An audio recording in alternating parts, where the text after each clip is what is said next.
एक बार उद्धव जी ने भगवान श्री कृष्ण से पूछा, है कृष्ण, आप तो महाज्ञानी हैं, भूत वर्तमान व भविष्य के बारे में सब कुछ जानने वाले हो, आपके लिए कुछ भी असंभव नहीं। मैं आपसे मित्र धर्म की परिभाषा जानना चाहता हूँ, उसके गुण धर्म क्या क्या हैं।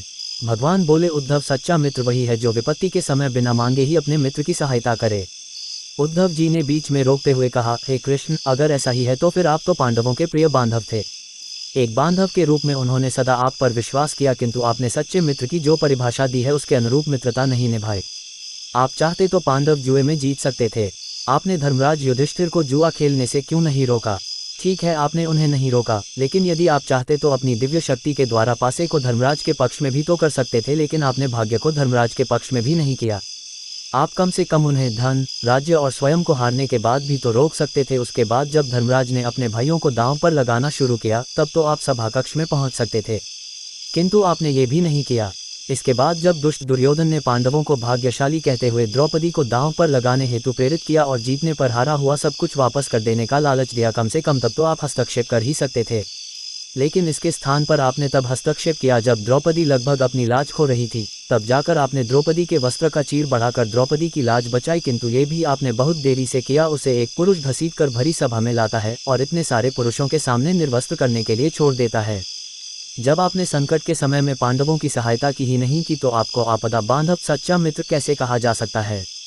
क्या यही धर्म है? भगवान श्री कृष्ण बोले थे, उद्धव, सृष्टि का नियम है कि जो विवेक से कार्य करता है विजय उसी की होती है। उस समय दुर्योधन अपनी बुद्धि और विवेक से कार्य ले रहा था, किंतु धर्मराज ने तनिक मात्र भी अपनी बुद्धि और विवेक से काम नहीं लिया, इसी कारण पांडवों की हार हुई।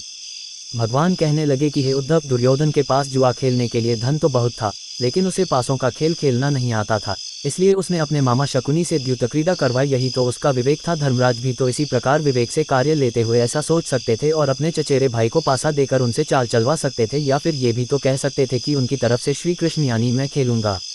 जरा विचार करो कि अगर शकुनी और मैं खेलते तो कौन जीतता? पांसे के अंकुश के अनुसार आते या मेरे अनुसार? चलो इसे भी छोड़ो, उन्होंने मुझे खेल में शामिल नहीं किया, इसके लिए तो उन्हें क्षमा भी किया जा सकता है। लेकिन उन्होंने विवेकहीनता से एक और बड़ी गलती तब की जब उन्होंने मुझसे प्रार्थना की कि मैं तब तक सभा कक्ष में ना हूँ जब तक कि मुझे बुलाया न जाए, क्योंकि ये उनका दुर्भाग्य था कि वे मुझसे छुपकर जुआ खेलना चाहते थे। इस प्रकार उन्होंने मुझे अपनी प्रार्थना से बांध दिया।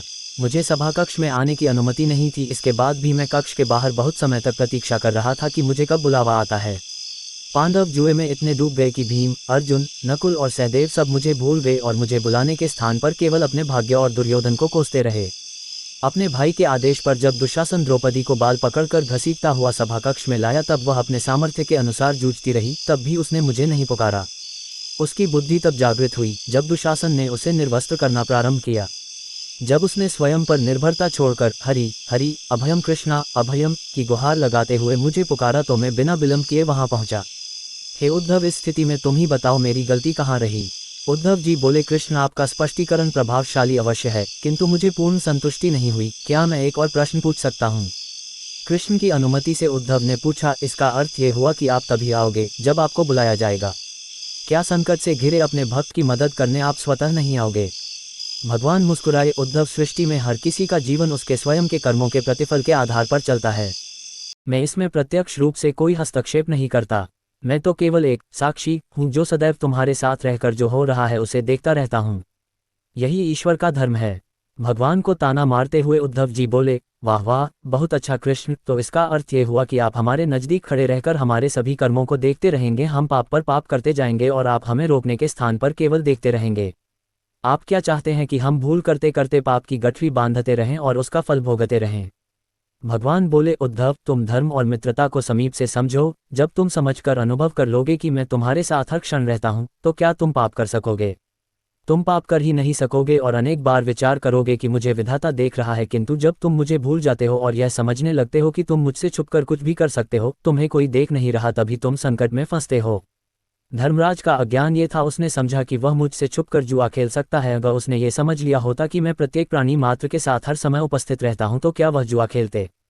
और यदि खेलते भी तो जुए के उस खेल का परिणाम कुछ और नहीं होता। भगवान के उत्तर से उद्धव जी अभिभूत हो गए और बोले, प्रभु, कितना रहस्य छुपा है आपके दर्शन में, कितना महान सत्य है ये। पापकर्म करते समय हम ये कदापि विचार नहीं करते कि परमात्मा की नज़र सब पर है, कोई उनसे छिप नहीं सकता और उनकी दृष्टि हमारे प्रत्येक अच्छे बुरे कर्म पर है। परंतु इसके विपरीत हम इसी भूल में जीते रहते हैं कि हमें कोई देख नहीं रहा। प्रार्थना और पूजा हमारा विश्वास है। जैसे ही हम यह विश्वास करना शुरू करते हैं कि भगवान हर क्षण हमें देख रहे हैं, उनके बिना पत्ता तक नहीं हिलता, तो परमात्मा भी हमें ऐसा ही आभास करा देते हैं कि वे हमारे आसपास ही उपस्थित हैं और हमें उनकी उपस्थिति का आभास होने लगता है। हम पाप कर्म केवल तभी करते हैं जब हम भगवान को भूलकर उनसे विमुख हो जाते हैं।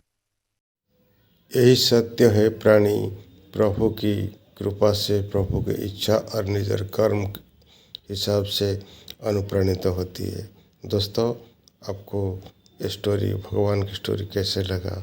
अच्छा लगा तो मेरे चैनल को प्लीज़ सब्सक्राइब कर दीजिए और लाइक भी कर दीजिए, जैसे मैं उत्साहित रहूँ। थैंक्स।